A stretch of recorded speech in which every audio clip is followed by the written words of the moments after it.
ladies and gentlemen, the next stop is Greenwich. Passengers disembarking here, please enter at the boat. At the boat, disembark to Greenwich.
Direction, but the River Thames changes direction before the ocean tide reaches the mouth of the river past London.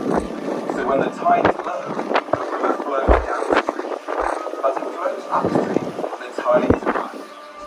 In London, the Thames rises and falls 5 to 7 metres, or up to 23 feet, with each change of the tide. This tide flow is one reason the Romans settled London, which they named London. The incoming tide carried their ships upriver to this spot, but navigating the river's changing currents is a challenge, and sailing the Thames takes skill and training. The tidal flow also increases the risk of flooding in London, especially during storm surges.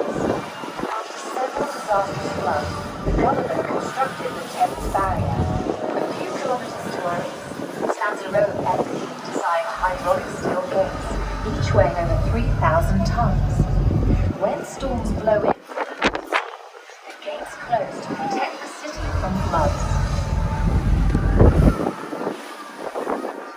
After the danger passes, the Thames barrier opens and the river resumes its normal tidal flow. If you'd like to see the Thames barrier, the most exhilarating way to do it is in a jet boat. The Thames jet tour takes you from Westminster pier to the Thames barrier and back in a high-speed military-grade jet boat.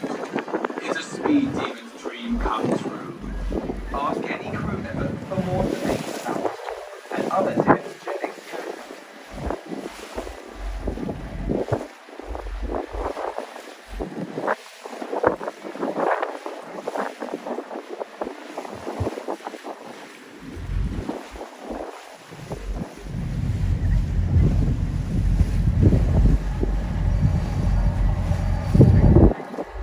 Every morning in the skyscraper at Canary Wharf, a parade of office workers arrive in Greenwich, and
village, town and county has a club that knows English of games, cricket.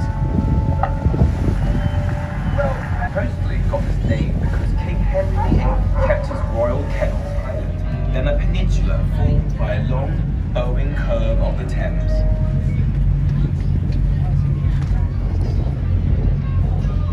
Canary Wharf used to be a cargo warehouse at the heart of Docklands. It was part of the West India Docks, originally built to provide safer wharf space back when thieves preyed on ships nearer the city. The Port of London reached its peak in the 1960s when Docklands employed more than 100,000 men. All of that changed in the 70s. The shipping industry began using giant container ships which were too big to navigate up the Thames. Shipping moved to other ports and Docklands was abandoned. The old rotted away of the city London was all of this value. Then London emerged as a command centre in the new global economy. The financial service industry demanded less expensive office space in the city. At last, the government saw an opportunity. It founded the London Docklands Development Corporation, an organisation that offered tax incentives to anyone willing to build a Canary Wharf. It was a hard Farmers' markets bring the freshest and delectable vegetables straight from the vine into the city. Food stalls at street markets serve home-cooked delicacies from around the world. And for real value, look for a good food truck. I'm not kidding. London food trucks serve a lot more than hot dogs these days. Instead, you can tear into scrumptious specialities made with fresh local ingredients and sold at prices no restaurant can match, like Jamaican jerk chicken, Japanese-style macaroons, and American Southern-style barbecue. Don't let all this multi-cultural talk scare you away from traditional English food. For my money, there's absolutely nothing better than good fish and chips, a slab of moist, flaky white fish, and crisp fried potatoes so hot that they burn your fingers. Douse them in vinegar and you've got a feast. Don't forget two more English favourites, pie and mash and jellied eels. London is also a great place to eat a gourmet hamburger. How about something a bit more genteel, like afternoon tea? Picture yourself floating down the Thames drinking good British tea and eating finger sandwiches, cakes and scones with jam and a generous dollop of cream. That's just one of City Cruise's exciting excursions that include delightful food and drink. Besides the tea cruise, we feature a lunch cruise, and there's live entertainment on the London Showboat dinner cruise and the sundown cruise. For more information, ask any crew member. Getting back to drinking. I suspected you might. You can serve the best of food and drink at an incredible array of London gastro pubs. And we have tip-top microbreweries serving artisan handmade beers in varieties you won't find anywhere else, like mango-flavoured wheat beer. That sounds less like a beer than a pudding. In other words, dessert.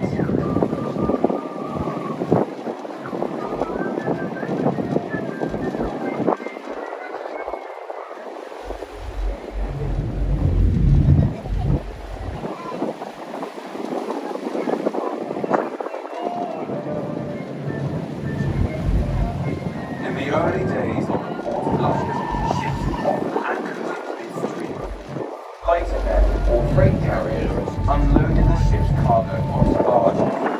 Between ship and shore, pirates and smugglers sometimes robbed the lighter men barges. Many of these criminals hatched their schemes at the prospect of Whitby, London's oldest riverside pub. Located on the bank, it remains a London landmark. Small three-story white building with a terrace facing the river beside a windy brook tree. The hangman's noose dangles over the terrace, a reminder of the prospect of Whitby's criminal past. It was known as the Devil's Tavern. You'll meet a much nicer crowd there today.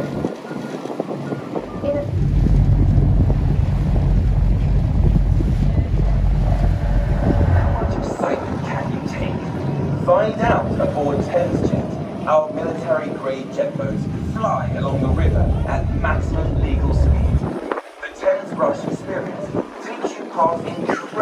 streets of London to Canary Wharf, or blast all the way to the Thames barrier about Thamesjet, the acrobatic ride of your life.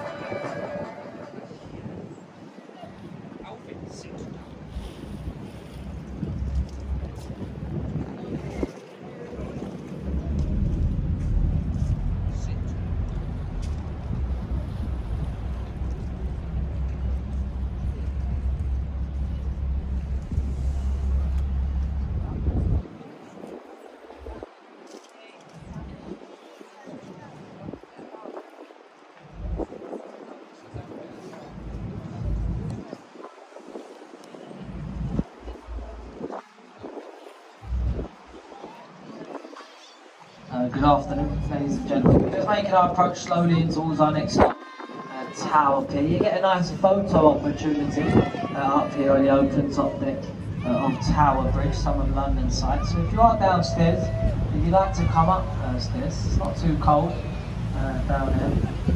Up here, really. It's not too cold up here. It's a nice evening as it goes. You get some nice views, some nice sights.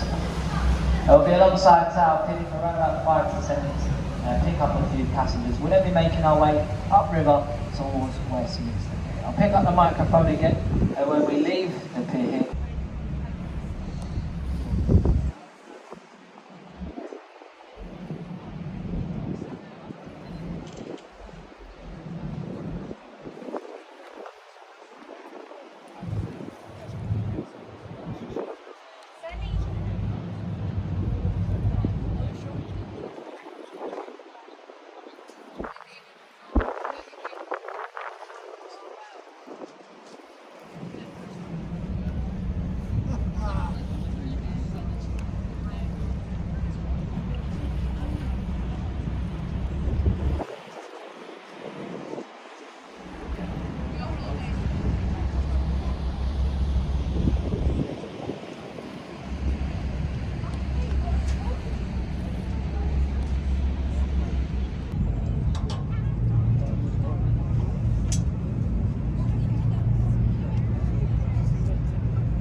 Out here on the Thames for about 4 or 5 years now, and I've never seen a puff of smoke come out of those chimneys at the top. Some say the Christmas party, and it's very good. Behind that you see some of London's new builds, the cheese grater, the walkie-talkie, the curve. Don't ask me to come up with these names, I've got no idea. To the left you'll see one of the tallest buildings in Western Europe, the Shard, or the Shard of Glass, designed by an Italian man called Renzo Piano. He was offered £1 million for his architectural designs. However, he said no. Instead, I'd like the penthouse suite at the very top.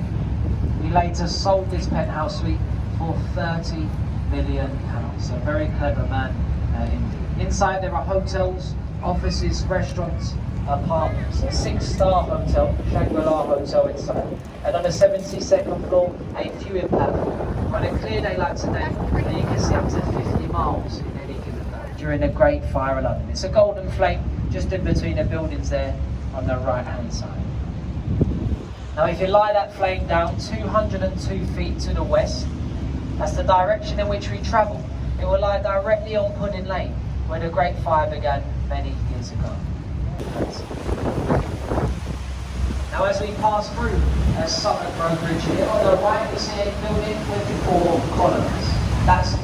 They try and test all the alcohol before it goes into our country shops. Imagine that, folks, getting paid 5 days a week to get absolutely hammered. Dreams can come true. To the left you see a white round building with a thatched roof. That's Shakespeare's Globe Theatre. You can watch live entertainment in the Globe from April the 23rd, Shakespeare's birthday, until the end of September. You can get a standing ticket in the Globe for as little as £5. For those of you that know, you can't even buy a beer in London anymore for less than £5. It's a very good value. Now many years ago, when people could not read or write, they were illiterate. The flag flying on top of the globe would help you to understand what is being shown inside.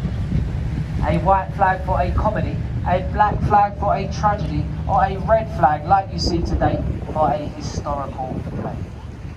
It's open top, so if it rains, you get wet, the actors do also.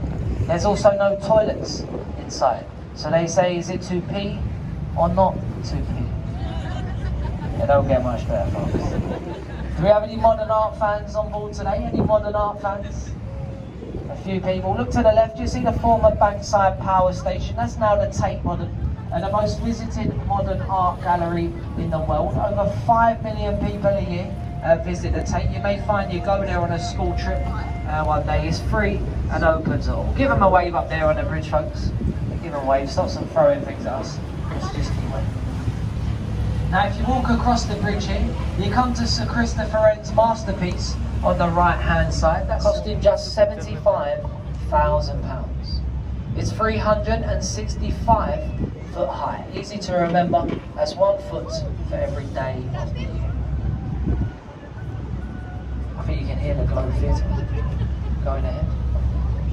Yeah, that's the Globe Theatre you can hear, folks. It's open top, so you should be able to hear it as you go up the River Thames in the early afternoon.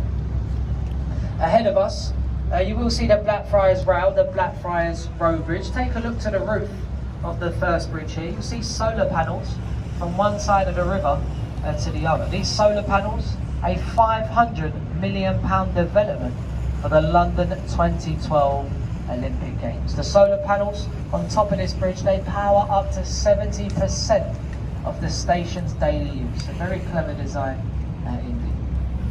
Now as these bridges are so close together on our trip today, we also call them the Tunnel of Love. They say if you kiss the one you love as you pass through the bridges, it will bring you 7 years of happiness. So don't hold back, folks. Give your loved ones a kiss as we pass through. If you're not with the one that you love, you can kiss your husband or your wife. That works exactly the same. They're currently building this sewer system 48 metres underneath the boat. There's men working underneath us now. They're digging out this tunnel. As the population's grown from 1 to nearly 10 million people here in London, we've needed the new sewer system. Look behind the Tidal tunnel site here on the right hand side. You'll see a red brick building. That's Scion's College, home to many famous books to do it. Take a look at the windows at the top on the left, engraved the letters OXO. It was looked after by the Vestry family, who created the OXO gravy granule cube. Now a 5-star restaurant at the top, and luxury, unaffordable housing in the middle. You can walk all the way down the south bank of the Thames here on the left, from where we picked you up to where we're going to drop you off. On a nice evening like today, bars, restaurants, live entertainment to see on the south bank of the Thames. Now to the right, just below the pathway, above the waterline, you'll notice rows of green metal lion's head. These lions are an early flood warning sign. They say if the water rises to the level of the lion's mounts, the river might overflow its banks. And there's an old saying to help you remember this. See if you can finish it with me. They say if the lions are drinking, then London is sinking.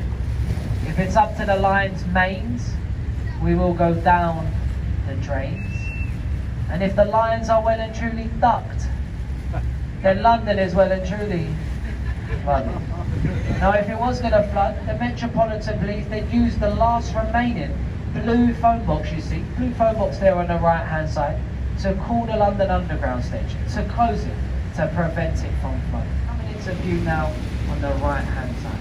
That's the former Queen's Royal Bath, right up until the early 1960s. Any meetings that needed to be conducted, they'd have been done out here on the Thames, on the St Catherine you see now on the right-hand side. Now a permanent restaurant at Temple. To the left behind the trees, it looks like a multi-storey car park, but it's not. It's our National Theatre. There's 3 theatres inside, the most famous of which being the Olivier Theatre. And you can get a ticket in the Olivier Theatre for as little as £10. Very good value for money for entertainment here. Now if you look back to the right, just behind Temple Pier here, behind all of the party boats that you see a building with a round green roof. That's Somerset House. There's an open air cinema inside during the summer, an ice rink during the winter months. You'll also see our lifeboat station here on the right hand side, Tower Lifeboat, the busiest lifeboat station in the whole of the UK. Over 650 call-outs last year alone, averaging 2 call-outs a day here on the Thames. Now look how clean the face of the next bridge is compared to the underneath. It's the Waterloo Road Bridge, built by a predominantly female workforce during the Second World War. While the men were away fighting, the ladies, they did what you do best, stay in the Savoy Hotel. You stay there New Year's Eve, cost you £10,000 a room. Now it's worth every penny, folks, because it comes with a full complimentary English breakfast. It's worth it to me. You see one of the oldest things on the Thames today over on the right hand side. It's not the captain, it's a tall Egyptian obelisk, Cleopatra's Needle. Now this needle is 3,500 years old, given to us following the successful battle of the River Nile from a very kind Egyptian government. There's only 2 of these needles in the world. One is here, one is in Central Park, New York City. The 2 sphinxes either side of the needle, they guard the needle throughout the year. They should be facing out, but Queen Victoria, she liked them facing in. One heavily damaged during the First World War. Now many of the buildings you see around here, completely soundproof due to the noisy Charing Cross railway station ahead of us. Now as people make their way home from work, what we like to do, we like to wake the bridge up on their way home from work. Most of them are probably Londoners, very miserable people, so they won't wave back. But just keep waving. We're in a good mood, they might not be. But try again on the other side, folks. Give them a wave up there. Even when the sun's shining, London is very miserable, folks. Just keep waving. To the right, you see the Whitehall Court Mansions. That was home to the MI5 during World War I. Winston Churchill's offices during World War II. Now a 5-star hotel. Now a great photo opportunity on the left, one of London's most popular tourist attractions, that's the London Eye. Put here in the millennium year of 2000. She was only meant to be a temporary structure. However, it was said on the first day of opening, the London Eye made £250,000. Very profitable indeed. It's 450 foot high, and the 32 glass pods or capsules, they represent the 32 boroughs here in Greater London. It's also very popular for marriage proposals. If anybody on board's thinking about popping a question on this nice summer's day, you see a few people looking at me on the top there. I've ruined a surprise by the looks of things. Well, I'll let you know how it works if you want to do it on the London Eye. You get on at the bottom with the one that you love and 22 Now those 32 boroughs, they're looked after by the London Mayor, who used to sit in County Hall on the left-hand side. Right up until the early 1980s, the London Mayor's office, County Hall, now home to more important things as Shrek's Adventure, the London Dungeons and the Aquarium. Now we slowly make our approach in towards our next stop, Westminster here. Ahead of us, you'll see the Houses of Parliament and Big Ben. Big Ben, a nickname for the 13.5-ton bell inside the Queen Elizabeth clock tower. It chimes on the hour and on the hour only. However,